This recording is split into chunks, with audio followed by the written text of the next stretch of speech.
good to go. Thank you. And then you have to, did you press the little record thing on the top there too? It should be recording, right? With the red button on the back?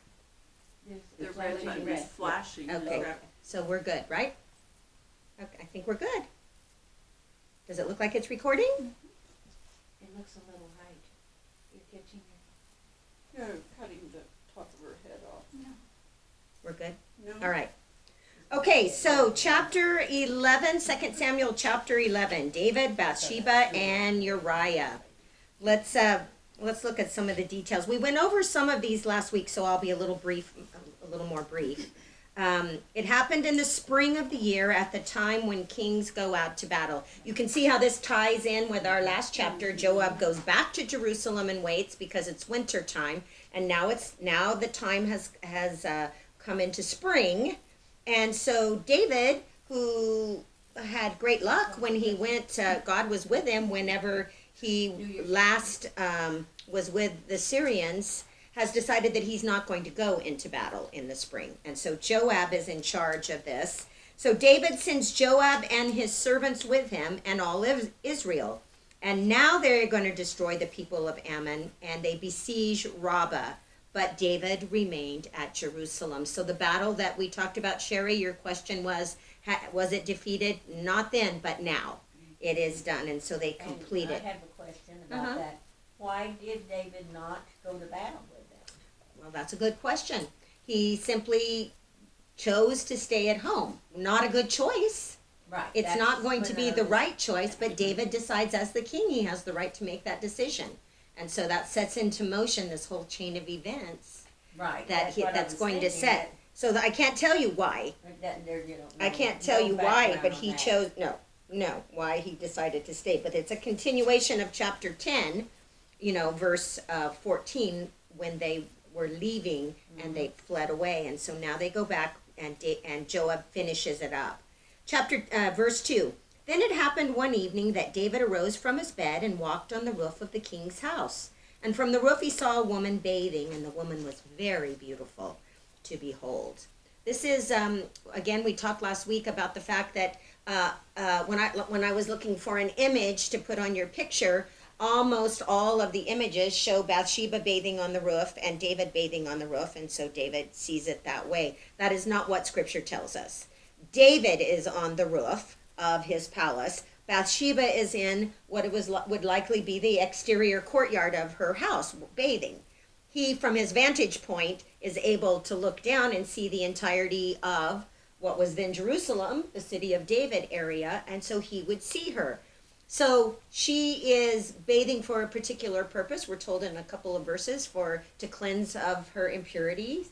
And so she's taking a ritualistic bath. It would have been set up in the courtyard of her home, and she would have gone out, as women would have done every month, thousands of them in the city, to do, as it was directed in the Mosaic law.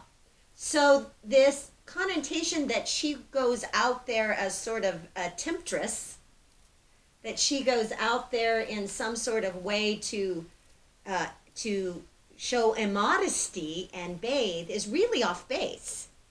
And it's surprising to me, I mentioned to you last week, but it is very surprising to me that the majority of commentators, in most commentaries that you read, will say that Bathsheba was at fault for bathing outside. And that it was tempting King David in his. And so usually they'll quote some verse about a woman should dress modestly, the verses in James where it tells women to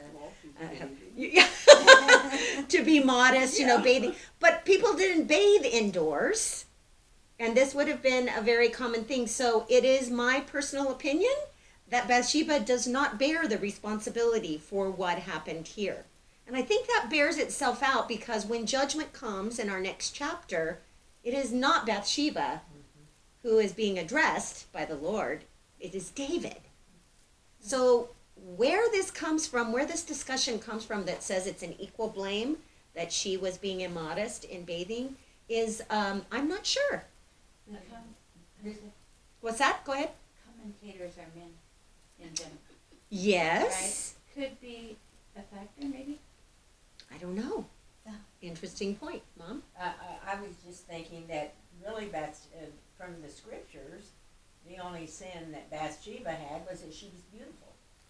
And that's not a sin. And that's not a sin. But that's the only thing that, I mean, she didn't do anything wrong. She Right. was just beautiful. Right. And tempting to him. Right. It But doesn't say that's- that she was raped, though. Huh? It doesn't say that she was raped. No, it doesn't No, say that no, she it was doesn't. raped. It doesn't say it She was doesn't married. it doesn't say anything about that. But the discussion that somehow her going out into her outdoor courtyard and bathing was somehow immodest or in some way unusual would really not be correct. So that would have been a normal thing for her to have done. So let's go on She and. was cleansed from her impurity, so wasn't she I mean, there were laws for all of that. Oh yes, right? yeah, that was a purity law that the Mosaic law So she commanded. had to be following Absolutely, the law. absolutely. All right, let's go on and we'll get some more information on that. But it's just something to keep in mind. Can I ask? I'm sorry. Mm-hmm. Weren't there public baths? Not at this time. Okay. Later on there will be, but not For at this. that kind of thing? Yeah, not at this point. You would have likely have Okay. had something in your home that you or as a family unit that you Okay. would have shared. All right. So David sent and inquires about the woman. So now not only has he just seen her and looked, what was his options at that point? He could have averted his eyes and found something else to keep himself busy, or he could have continued to look. Well, obviously he continues to look. Yeah. And then he takes it another step further and he decides he's going to inquire about the woman. And someone said, "Is this not Bathsheba, the daughter of Eliam, the wife of Uriah the Hittite?" So we talked last week about the fact that 1 Chronicles chapter 3 tells us, starting in around verse 5, tells us that Eliam is an important man in David's army, that Uriah the Hittite is one of the 37. Certainly people that David would have known. So while he may not have known Bathsheba or who she was, he certainly would have known that if she was in the family, the daughter of, the wife of, that these are people that he knows and knows that this is not correct and that this is not right. And the key thing here is the wife of. Right, the wife of. Yeah. She is the wife of someone else. So It sounds like he called other people to look at her, too. Who's that? is this not Bathsheba? Oh, yeah. Could very Hadn't thought well about be. that, Yeah. I had not thought of that, but that could very well be. So now he takes it another step further. So you can see the progression of David's sin. You know, the actual act of looking at her, if it were accidental or whatever, could have been stopped at any point. He could have gone, oops, you know, and went about his way. What we're seeing is an accumulation of David's sins. It's a progression of things, of choices that he's making. So David now sends messengers and took her. What does that mean? So if a messenger of the king comes to your home and says the king wants to see you, do you have the right to say yes or no? I suppose you could fight. Maybe, maybe not. I suppose you could fight, but as a woman and as a servant to King David, the chances that she would fight this would be slim to none. But too, they're not going to say, he's called you up here to have sex That's with right, me. Yeah. exactly. She's not even fully aware of what it is that she's being called to do at this point. And her husband's not home. Her husband is not Alone. home. He is out fighting the battle that David decided to stay home from. And she most likely knows that Uriah was one of David's. Oh, absolutely. Oh, yeah. Mighty Yeah. men. She wouldn't know what he's calling her for. Either. No, that's what Lori was just saying. She had, it's not like they would have gone and said he wants to sleep with you. They simply says they took her. So they take her, and she came to him, and he lie with her, for she was cleansed from her impurity, and she returned to her house. So I mean, some time had to pass there. I don't think she just walked in the door and They did the deed and all that. But whatever it was, David sets it up, right? He knows when he sends the messengers, he knows what's going to You happen. don't get pregnant right after your period either. He knows exactly what is going to happen with this. The fact that he says that that she was cleansed from her impurity is a message to us. It's to say, at this point, she was not pregnant. She had just had her period. She had just been cleansed from her impurity. And so at this point, we know for a fact, and that's why it's in here, she was not pregnant. Okay? So and then she goes back to her house. Again, this doesn't just happen in one day. This is a period of time where he has her there. And the woman conceived, so she sent and told David and said, I am with child. We talked last week about the fact that doesn't happen on the third or fourth day, especially at this time when there's no pregnancy sticks. There's a period of time, I don't know, a couple months, probably realistically, goes by that she knows for sure that she's pregnant. And so that period of time has passed, and she sends to King David. Now, what we're not told is that during that period of time there was any more interaction between them. We just know about the one time. She goes back to her house, and then a couple of months later, realistically, she says, I'm with child. So, knowing what you know about the Mosaic law, what are the consequences of that? There you go. It's adultery, right? And so, by law, the man should be stoned, and the woman should be stoned.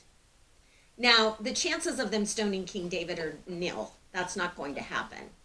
However, Bathsheba is at risk. Her husband is in the military and gone to war. And so the fact that she becomes pregnant, newly pregnant, is an immediate flag, and she's in grave danger for this action. So she sends to David, I am with child, and that's a plea for protection. What do we do here? So David sent to Joab saying, send me Uriah the Hittite, and Joab sent Uriah to David. So Joab is the general. He's out in the military. The message goes to the general, pull Uriah the Hittite off of the lines and send him back home to me. So Uriah doesn't know why he's coming back home at this point, but Joab pulls him off the front lines, and he goes back home to David.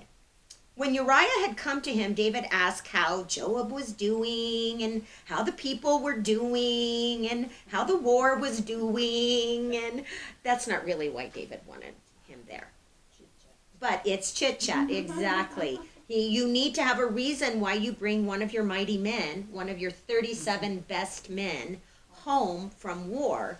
And so he's acting as if he's asking for a report, right? On what's going on how the war's prospering.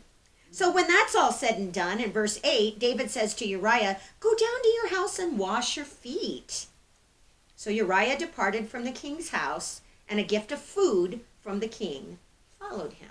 So go wash your feet is just an idiom. It's just an expression. It means go take a shower, go relax, go stretch out in your own bed, go on down. And here, I'm going to send a little feast that's going to follow you down to your house. You need to just take it easy. Spend a little time with Spend your some wife. time with your wife. Let's, have some, A little bowl of wine. yeah, look, here you go. Here, just, let's make this nice. But Uriah slept at the door of the king's house with all of the servants of his lord and did not go down to his house. So more than likely he's at the chamber of the guards. That would have been a room where the guards would have waited. Uriah does not go to his house. He does not wash his feet. He does not eat the food that followed him down there. He stays with the military men in the chamber. Why? Because he's a military man. Because But if the king had told you to go home, that you could go home, but he makes the decision that he is staying with his men because they're currently in a battle. I don't think that's an unrealistic thing even for today, for many of our military men who feel a connection with their platoons or their people or their, there's a connection there that we don't really understand maybe. That's their family. It's their family, and there is a connection there. They support one another. And he goes into a little more explanation about it also when he says, so when they told David, saying, Uriah did not go down to his house, David says to Uriah, did you not come from a journey? Why did you not go down to your house? So Uriah says to David, here's where we get a better explanation of why he didn't go. The ark, what's he talking about? The ark of the covenant. The ark of the covenant. And Israel and Judah are dwelling in tents. And my lord Joab and the servants of my lord are encamped in the open fields. So he's saying, hey, everybody's paying a price for what's going on here. The men are down, they're fighting this war. There's a lot going on. I don't have the luxury. Shall I then go down to my house to eat and drink and lie with my wife? As you live and as your soul lives, I will not do this thing. So it tells David is staying home. David's eating and drinking and lying with his multiple wives and doing all of that. And so this tells us about the character of Uriah the Hittite, right? He is a man of conviction who does what he needs to do at this point. Unfortunately, by saying what he says in this verse, he's sealing his fate. Because David realizes that there is not going to be any way that he can entice Uriah to go down to his house and sleep with Bathsheba. Yeah, it might look like the child was his. Exactly. That's what David's hoping for. Yeah. Is that if he goes down there, then she can pass this child off as Uriah's baby and not David's. And the people would believe that. The baby just comes a little early, right? So, yeah. And David says to Uriah, wait here today, and tomorrow I will let you depart. So Uriah remained in Jerusalem that day and the next. So David's going to try one more time. One more time. Now, David calls him in, and he ate and drank before him, and he made him drunk. And at evening he went out to lie on his bed with the servants of his Lord, but he did not go down to his house. So when it says he made him drunk, we can assume that he just kept pressing it and pressing it and pressing it and pressing it. Why would he do that? He's still attempting to get him down. What he wanted. If he can lower his defenses, perhaps he can get him down there. David is desperately doing what? Covering up his sin. He is manipulating the situation. He is using his power inappropriately. He's doing everything that he can do to make this work for him. In the morning it happened that David wrote a letter to Joab, and he sent it by the hand of Uriah. Oh my goodness. Verse 14 is really a sad one. What it's telling us there is he is writing a letter that is going to seal Uriah's death. And he's carrying it. And he is going to have Uriah carry the letter that seals his death back to Joab. David, at this point, we're not seeing a lot of scruples in how David is responding to all this. He is frantically attempting to cover his sin. And what he writes in the letter is this: send Uriah to the forefront of the hottest battle, and then retreat from him, that he may be struck down and die. So it was, while Joab besieged the city, that he assigned Uriah to a place where he knew that there were valiant men.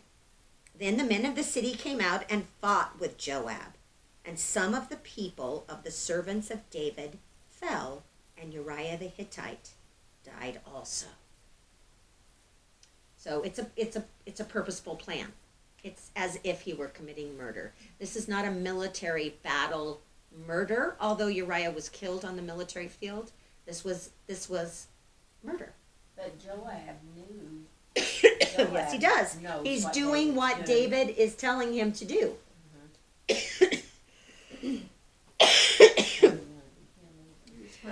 My back all scratched. Yeah, that's kind of the way it's working, huh? Then Joab sent and told David all the things concerning the war, and he charged the messengers, saying, when you have finished telling the matters of the war to the king, if, when you're telling him, it happens that the king's wrath rises and he says to you, "Oh, why did you approach so near to the city where you fought? Did you not know that they would shoot from the wall? Who struck Abimelech, the son of Jerubasheth? Was it not a woman who cast a piece of millstone from the wall so that he died in Thebez? Why did you go near the wall?" If David starts asking about why we're doing things the way we're doing it here, if David begins to question my authority, my choices that I'm making in the military battle, if David gives you a hard time when you report back what has happened, then you shall say, "Oh, your servant Uriah the Hittite is dead also." So Joab is kind of covering things up as well. Exactly. The whole thing is spinning out of control because Joab realizes that the orders that he got to have Uriah placed out in the forefront were purposeful death orders. And so, if David begins to question anything and hold him accountable for any of the way the battle is going, oh, by the way, Uriah the Hittite, he's dead too. And David's going to do what? Stop. So the messengers went and came and told David all that Joab had sent by him. And the messenger said to David, "Surely the men prevailed against us and came out to us in the field. Then we drove them back as far as the entrance of the gate. The archers shot from the wall at your servants, and some of the king's servants are dead, and your servant Uriah the Hittite is dead also." And David said to the messenger, well, thus you shall say to Joab, "Don't let this thing displease you, for the sword devours one as well as the other. Strengthen your attack against the city and overthrow it. So encourage him." So the message being sent back to Joab is, don't worry about it. The sword devours one as well as the other. It's the way it works in battle. We're sorry Uriah's dead, some of my servants, but that's military. Well. Be encouraged. You're doing good, Joab. It's an ugly season in David's life. It's also an ugly example of how sin accumulates in our life. When we do not address the beginnings of sin in our life and we allow it to accumulate, and we have to tell a lie about a sin, and then we have to tell another lie about that lie, and then we have to bring people in, and we have to get them to back it up, and it so quickly spins out of control, doesn't it? I mean, we teach our kids, that's why you don't lie, because you can't ever remember what your lie is, and then you got to lie about the lie. But it's true in all of our lives. If there's anger in your life and it's not addressed immediately, and the anger leads to gossip, and the anger and gossip lead to, division, and you can see where it goes. You can see what happens when we don't take that kernel of sin. If David had just seen Bathsheba and said, "Oops," even if David had sent the messengers to find out about her, because as the king, he could have another wife if he wanted her. The minute he found out, she's someone else's wife, David. If he had stopped there. If he'd have not sent the messengers to drag her, to bring her to his house. At any time, he could have stopped and repented. Absolutely. And turned it back. And so what was just simply the lust of the eye for David has now turned into a horrific murder with a cover-up that's equally as bad. And on top of that, Joab now has blackmail information that he can use against David. Anytime David starts to press him in certain areas, David can go, "Oh, remember Uriah the Hittite?" That's all it takes. And David needs to stop what he's doing. So we see how this has really spun out of control. So, verse 26. When the wife of Uriah heard that Uriah, her husband, was dead, she mourned for her husband. And when her mourning was over, David sent and brought her to his house, and she became his wife, and bore him a son. But the thing that David had done displeased the Lord. All right, so verse 26, you notice that they do not give Bathsheba a name in that one. She's called the wife of Uriah the Hittite. You're going to notice that multiple times that is how she's going to be addressed, as Uriah, the wife of Uriah the Hittite. Why do you suppose that she is not given, it doesn't go by her given name? She's not called Isn't Bathsheba. that what happens when you don't honor God? Your name's not mentioned. Well, in back there with his other wife, yes, that was somebody else's wife, Abigail, Abigail. yeah. Well, and a lot They of them. called her the wife the wife of, of Nabal. To show them which one she is, because there could be several Bathshebas, there could be several people with the same name, so they're specifically saying that Bathsheba. Okay, but although the Bathsheba, if he used Bathsheba's name, we would know who he was talking about, right? We would. Because in our story, Yes, in our story, because, and so when it's written here, it's not being spoken, it's being written down as a story viewpoint here. One of the reasons why her name is not mentioned, and in our next chapter is not going to be mentioned, is because it is very important to remember that she was the wife of Uriah, of somebody else.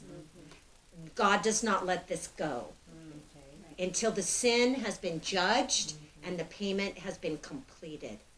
Once the sin has been judged, and we're getting to that, we haven't got to it yet, and the judgment has been completed on that, you will see that once again she is addressed as Bathsheba. However, interestingly, in Matthew, in the genealogy, she is one of the women who is mentioned in the genealogy of Jesus, but not by name. She is not called Bathsheba in the genealogy of Jesus. She is called the wife of Uriah. Well, is that like a title though? When Yeah. it's like we have we've kind of thrown away Mrs. in more recent years, everybody's Ms. or whatever, but is that somewhat of a title, or like we take the husband's last name? Would it be a No, similar this is, thing? by doing it this way, there is a point being made that she belonged to another man. And that is not really her shame. That is the shame that her husband brought upon her. Her new husband brought upon her, David, when she is not called the wife of David. She is called the wife of Uriah. I was wondering how long she was married to Uriah. It doesn't say. No, it doesn't say. It doesn't say how long she was married And to they him. had no children, right? It doesn't. Yeah, so Yes. I was wondering if it was newlyweds or whatever. It doesn't, yeah, we don't have any information on that part of it at all. But I think that it's interesting to know that she mourns for her Right. husband. Yeah. So this is the traditional Sheva, this is the traditional 7-day period where you would eat, you would not eat, you would fast, you would not dress yourself, you would put ashes on your head. There's a traditional mourning that would have occurred at that time, a weeping, just traditionally how it would have been done. People would have come in to comfort her, her husband. At this point, as far as we know, other than David and Joab and Bathsheba, nobody really knows the story yet, right? Well, what about the messengers? That's what I was thinking. The messengers who come back, Who said that's Uriah's wife? they would have But known. she doesn't The know. messengers. The scriptures don't say that she knew what David had done. No.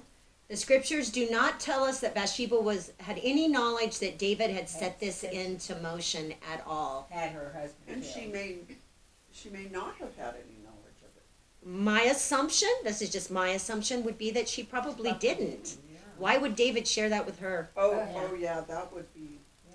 So might be detrimental. I have to And we're in believe, that's my assumption, I have to believe that she probably did not have it. Again, if you read a commentary, and I encourage you to do that this week, just for your own information to understand it. One of the things that you hear talked about are crocodile tears in this verse. What? Yeah, crocodile tears from a woman who wanted to be queen. It's a presentation. Wow. It's a presentation of how it's perceived without any scriptural background at all. I believe that Bathsheba mourned her husband. There's no reason to believe that Bathsheba did not love Uriah. There's no reason to believe that she didn't. There's no reason to believe that she didn't mourn his death when it occurred.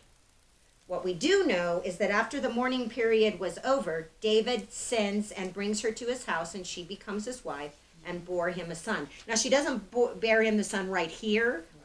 They're saying she will bear him. We're gonna get onto in chapter 12 a little bit more of the story, and she hasn't born the son yet. Right.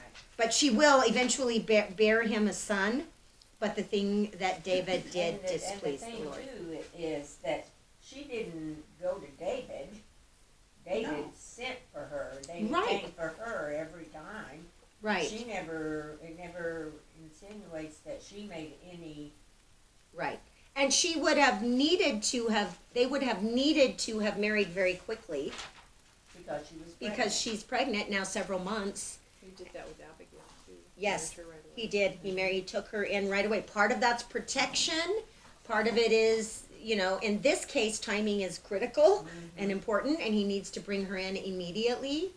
So the rest of the people that mattered don't know that baby doesn't belong to her husband.